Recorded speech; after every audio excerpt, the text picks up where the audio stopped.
3. 신내림을 과연 막아낼 수 있는가? 신내림에 저항하는 것은 죽음을 무릅써야 되는 것으로 대단히 힘겨운 것이 아닐 수 없다. 그런데 과연 이러한 신내림을 방지할 수 있는 것인가? 흔히들 신병의 정세가 있을 때 무녀의 집을 찾아가 점을 쳐보고 강신의 사실을 확인하게 된다. 이때 대개의 무녀들은 신을 받을 것을 권고하게 된다. 왜냐하면 무녀가 내린 신도 같은 종류의 신이기 때문에 인간이 신의 뜻에 따를 것에 찬동하기 때문이다. 이런 사실을 알고도 자신은 죽어도 신을 받지 않을 것이라 다짐한다면 여기서 신과의 투쟁이 불가피하게 된다. 신벌을 견디다가 못하면 대개 신을 뗄 수 있다는 용하다는 것을 찾게 된다. 그러면 대개가 명산의 산신을 찾아가 강신을 떼는 제를 올릴 것을 권고받고 이어서 제물을 준비하여 사강 대신을 찾게 된다. 그렇다면 과연 산신의 힘을 얻어 신내림을 막을 수 있는가? 대개의 경우를 보면 오히려 신기만 더 오르지 신내림을 방지한 경우는 거의 없다. 명산의 산신이라 하면 성계에 오른 도통신일진데 중생의 이러한 소원 하나 들어주지 않으며 또한 설사 중생이 소원하지 않았다 해도 인간의 너로부터 죽음으로까지 몰면서 자신의 뜻을 관철시키려는 신들을 벌주어야 마땅한 것이 아닌가 하는 반문을 할 수도 있을 것이다. 그러나 열이면 열 산신을 찾아가면 모두 신기만 더 오르게 되지 신을 떼었다는 경우를 찾아보기가 어렵다. 이는 무속에서 소위 산신이라 불리는 신이 실제의 산신이 아니기 때문이다. 지기를 다스리는 실제의 산신은 성계에 올라가 인사에는 거의 관여하지 않는다. 다만 지기와 관련된 일에만 그것도 대부분 산신국사를 보내어 일을 관장할 뿐이지 인간사에 일일이 개입하는 일은 거의 없다. 예선 앞에서 설명하였듯이 도력이 높아지면 높아질수록 초월의식이 강해져서 인사와는 거리가 멀어지게 되기 때문이다. 우리가 흔히 아는 명산의 산황대신은 실제의 산신이 아닌 단지 산신 행세를 하는 지령관이라는 신으로 그 밑에 지령보를 두어 조상신과 장군신, 신장, 설령동자, 술법신, 객귀 등등의 재반 귀신과 신명의 일을 관장하고 있다. 이 지령관은 신명의 수준에서는 높은 경지에 올라 있으나 아직은 도통신으로 발전하지 못한 것인 바 아직도 속세의 때를 벗지 못한 정원의 일종인 것이다. 그러므로 이러한 지령관을 산신으로 믿고 죄를 아무리 올려봐도 신을 떼는 것은 고사하고 오히려 신기만 더 오르는 결과만을 초래할 뿐이다. 그렇다면 신을 떼기 위해 내놓으라 하는 도인이나 도통신과 접하여 있는 신인 또는 도줄로 능력 있는 무당을 찾아가는 것은 어떠한가? 만약에 5천 이상의 도통신이 신내림을 방지하려고 한다면 이것은 가능한 일이다. 그러나 대개의 도통신은 이런 일에 관여하려 하지 않으며 만일 인간 제자가 요청하게 되면 간혹 소원을 들어주는 일이 있지만 매우 드문 경우이다. 실제로 이 선생이라 불리는 사람에게 술법이 뛰어난 3대적의 할머니 신명이 접신하려 한 적이 있었다. 이분은 철학을 공부하며 도줄로 일관하던 분인데 뚱딴지 같게도 50이 넘은 나이에 할머니 신명이 차고 들어오려 하는 것이다. 평생을 도학에만 열중하였는데 이제 와서 신을 받는다고 하면 실로 한 길로 정진해온 인생이 허망하지 않을 수 없는 것이다. 용하다는 무당을 찾고 또한 갖은 비방을 다 써봐도 소용없는 일이었다. 결국 하는 수 없이 구천현녀에게 도움을 청하는 기도에 들어갔고 몇 달이 지나 어느 날 밤 자실을 막 넘어서는 순간에 구궁을 움직이는 팔문신장이 손살같이 내려와서 할머니 신을 낚아채 동쪽으로 사라지는 일이 발생하였다. 이 광경을 옆에서 수다하던 몇몇 사람이 목격하게 되었는데 모두들 도대체 무슨 신인지 몰라 어리둥절하였다. 천상신장 중에 팔문신장은 화엄성중과 태열신장 다음 가는 서열삼위의 높은 신장으로 매사에 몇 초를 넘기지 않는 신속함이 있다. 이는 구궁을 펼쳐 천지 기운의 흐름을 타고 운행하기 때문이다. 여하튼 이 선생은 구천현녀의 명을 받은 팔문신장에 의하여 할머니 신명으로부터 해방될 수 있었다. 이는 이 선생이 오래도록 구천현녀 공부를 한 덕택에 도움을 받게 된 것이다. 그러나 이런 경우는 대단히 드문 경우로서 천신이 내림신을 떼어주는 경우는 거의 없다 하여도 무방하다. 왜냐하면 육정육갑 신장 이상의 천상신장이라면 모를까. 웬만한 신장들은 영육의 경계선에 누로부터 인간도 아니고 귀신도 아닌 어중간한 내림신들을 제어할 영향력이 약하기 때문이다. 그리고 천신은 인사에 개입하려는 의지가 약하고 개입하려 해도 영육 경계선에 들어가는 것이 도통신으로서는 귀신과 신명에 비해 어려운 일이기 때문이다. 귀신이나 신명을 아주 해체시킬 수만 있다면야 한 번의 힘을 들여 영육 경계선에 들어와 말끔히 이 일을 처리할 수도 있겠지만 신을 죽일 수 있는 것은 오직 구천에 거하시는 상제나 보살의 경지는 되어야 가능한 것으로 일반 선신으로서는 불가능한 것이다.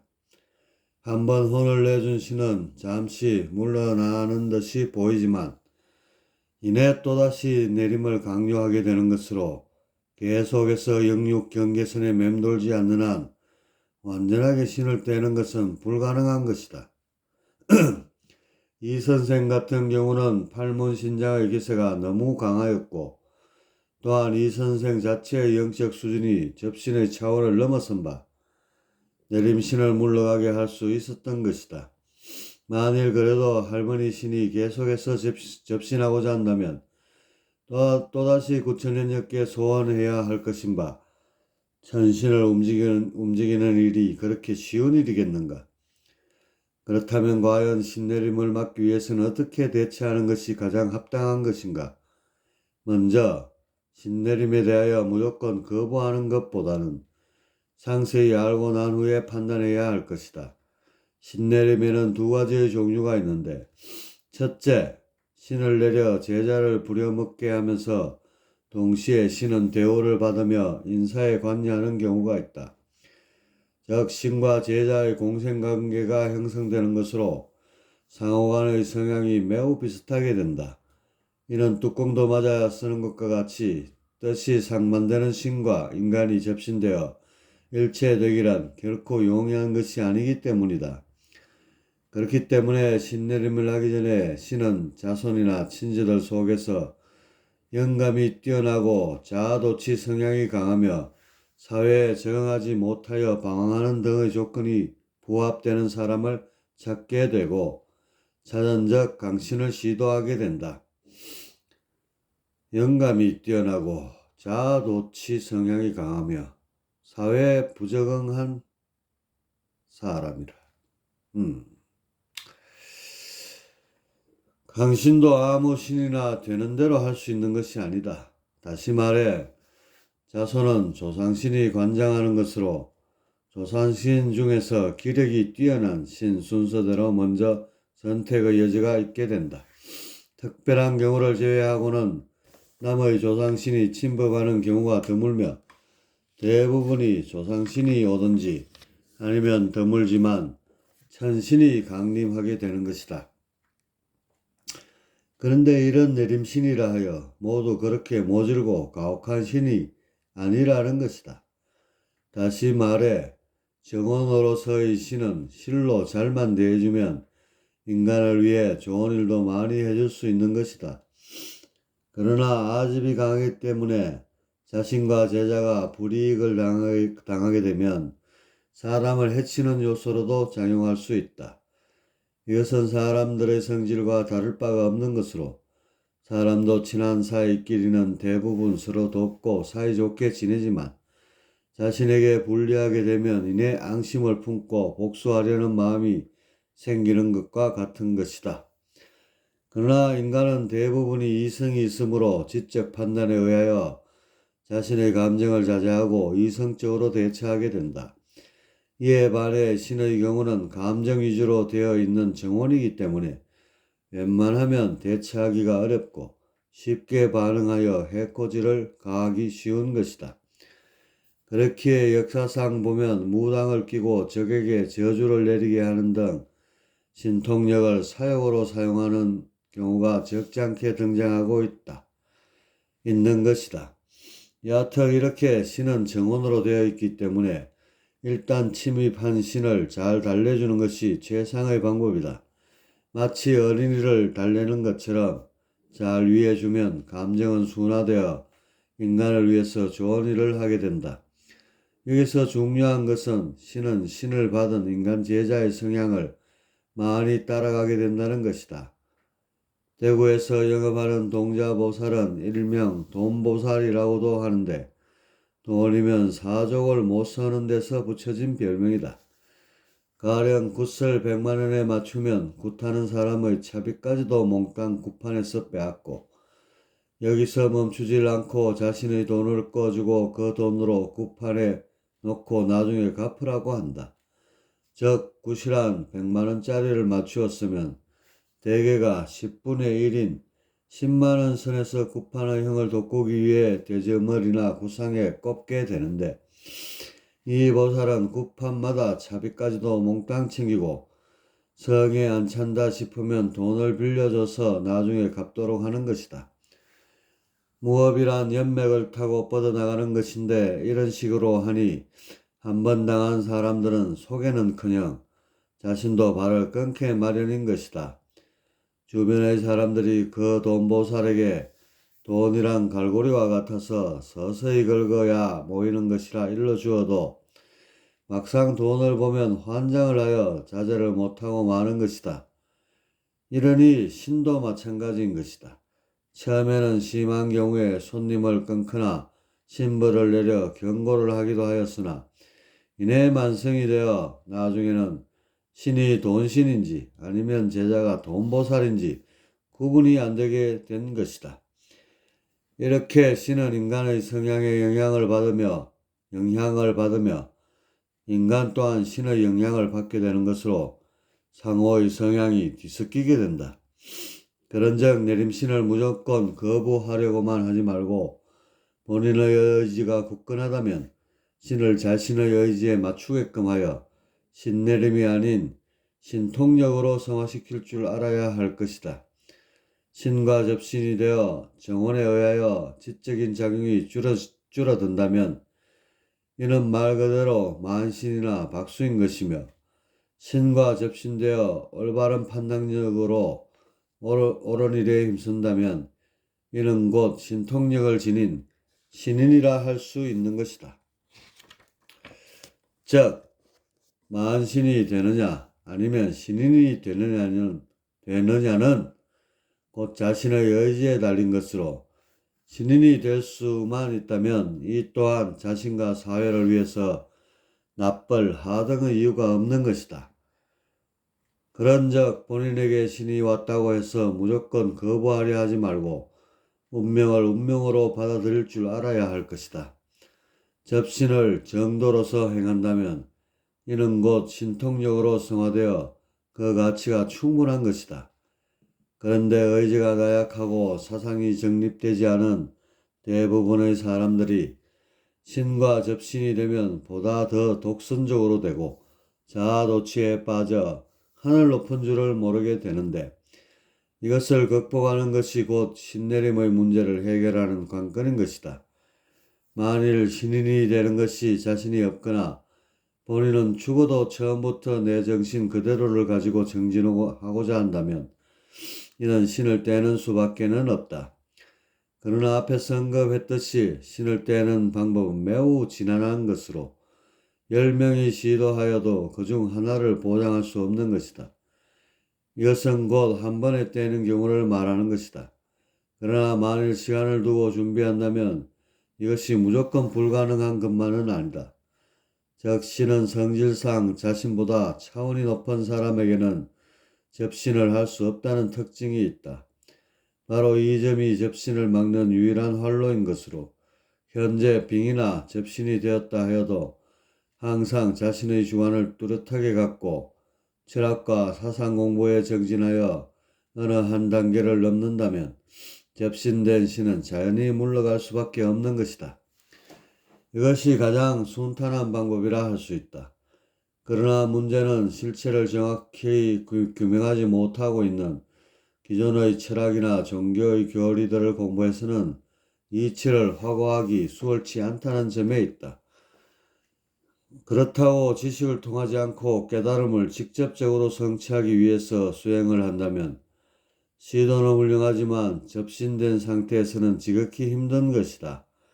가령 단전 수련을 하면 신의 합기에 의하여 축기가 제대로 형성되지 않으며 참선을 하여도 정신집중이 어려워 높은 정신세계로 나아가기가 수월치 않은 것이다. 그렇기 때문에 접신된 상태에서 이를 극복하기 위해서는 참된 철학 공부를 통하여 이치를 깨달아 나가는 방법을 택해야 하는 것이다. 그러나 기존의 철학과 사상의 체계만 가지고는 이것을 이루기가 어려운 것으로 깨달음으로까지 성화시킬 만한 참된 이치를 공부해야만 그 시료를 기할 수 있는 것이다. 만일 인간이 신의 세계와 신의 성질을 명확히 알고 또한 천지 기운의 운행과 인간 존재의 의미, 나아가 절대계와 상대계의 실체 등의 심오한 정신세계의 경지를 깨닫게 된다면, 아니 이해 정도라도 하게 된다면 신이 인간의 정신에 개입하는 것은 지극히 어렵게 되며 결국 물러가지 않을 수 없게 되는 것이다. 이것이 바로 자신의 정신을 5천 이상의 경지로 올려 3천의 귀신과 4천의 신명의 세력으로부터 벗어나는 방법으로 운명을 거스르지 않고 신을 떼는 상책인 것이다. 요컨대 신내림의 문제는 자신의 운명에서 찾아야 마땅할 것이다. 신내림에 의해 습득되는 신통력에 빠져 자아도취되는 것은 건물이며 그렇다고 신내림을 무조건 거부해서도 안 될 것이다. 신통력이 여하하든 세상을 위해 힘쓰고자 하는 바른 마음을 지녀야 할 것이며 제 정신을 완전히 빼앗기지 말고 이치 공부에 힘써 나가야 할 것이다. 이렇게 된다면 제 정신을 잃지 않고 신통을 행사하리니 오히려 잃는 것보다 얻는 것이 많게 될 것이다. 4. 신내림과 자아도취. 신내림이 된 사람을 무당이라 하는데 일반적으로 남자 무당을 박수, 여자 무당을 보살이라 하며 이를 총칭하여 모든 신이 내왕할 수 있다 하여 만신이라 한다. 여기서 여자 무당을 보살이라 하는 것은 무당이란 용어가 과거에 천한 개념으로 인식되어서 이것을 탈피하고자 불교적 용어로 대체하게 된 것이다. 그러나 마음을 중생을 구제하는 일, 즉 보살같이 서야 보살이지. 만일 약간의 신통력만 믿고 혹세무민한다면 결코 보살이라 할 수 없다. 무당이든 보살이든 따지고 보면 모두 훌륭한 이름인즉 용어를 어떤 것을 사용하든지 이름값을 하는 것이 중요하다. 그런데 신내림을 하게 되면 중요한 특징이 있다. 즉 접신이 되면 매우 강한 자아도취에 빠진다는 것이다. 다음은 고서에 나오는 높은 신을 빙자한 무당을 경계한 구절이다. 무녀입은 멋대로 재성님이라 하는데 재성님은 본래 육천에 계시는데 어찌 누추한 너희 집에 계실 소냐. 벽에는 단청으로 신상을 그려놓고 칠원성군과 구요성은 액자로 걸어놨는데 이분들은 구천에 계시는데 어찌 너를 따라 너희 집에 거처하랴. 이규보 동국 이상국집. 세종 26년 1446년 개해 7월 정미일에 의정부에서 무업을 금하는 법을 제정하였다. 그 첫째 항을 보면 1. 무녀 등이 혹시 고금에 없는 바의 신을 일컫거나 혹은 당대에 사망한 장군이나 재상의 신을 일컬어 임의로 신의 이름을 만들고 스스로 귀신이 자기에게 붙었다 하며 요사한 말로 여러 사람을 현혹시키는 자는 요원 요서에 대하여 만든 법에 의하여 처단한다. 조선실록 첫 번째 기록 동국 이상국집에 나오는 주장은 일리가 있다. 하지만 두 번째 실록에 나오는 주장은 거릇된 것이다. 장군이나 재상, 심지어 왕까지도 죽어서 내림신이 되기도 한다. 무녀들이 생전에 고귀했던 사람들의 신이 내렸다는 것은 크게 거짓된 것은 아니다. 문제는 천상의 진리신들까지 함부로 거론하는 데 있다. 무속과 종교의 차이점을 크게 세 가지로 구분할 수 있는데, 무속은 종교에 비해 첫째, 공통된 신이 없고, 둘째, 교단이 없고, 셋째, 경전이 없다는 것이다. 수천 년이 흘러도 무속이 하나로 통일될 수 없었던 것은 바로 접신하게 되면 자신과 자신의 신이 최고라고 생각하게 되어 상하의 지위가 있는 종교처럼 단체가 이루어질 수 없기 때문이다. 즉, 접신한 사람 자신이 교주가 된다면 몰라도 다른 사람 밑에서 신도가 된다는 것은 꿈에도 있을 수 없는 일이다. 가령 자신에게 조상신이 붙는다 해도 이 조상신은 대개 자신이 몇 대의 조상이란 점을 밝히지 않는다. 대부분이 공공보살이나 공공도사, 공공선관, 공공신장 등의 높은 신들의 이름을 거론하고 직접 그 형상을 보여주기까지 한다. 기도를 하면 눈앞에 구름 속의 궁궐이 펼쳐지고 높은 옥자에 붉은 도포를 입고 앉은 분이 나는 태산로군인데 너는 전생의 내 아들이었느니라 하면서 아들아 하고 부르면 제자는 감동하여 눈물을 거성이며 전적으로 신뢰하게 된다.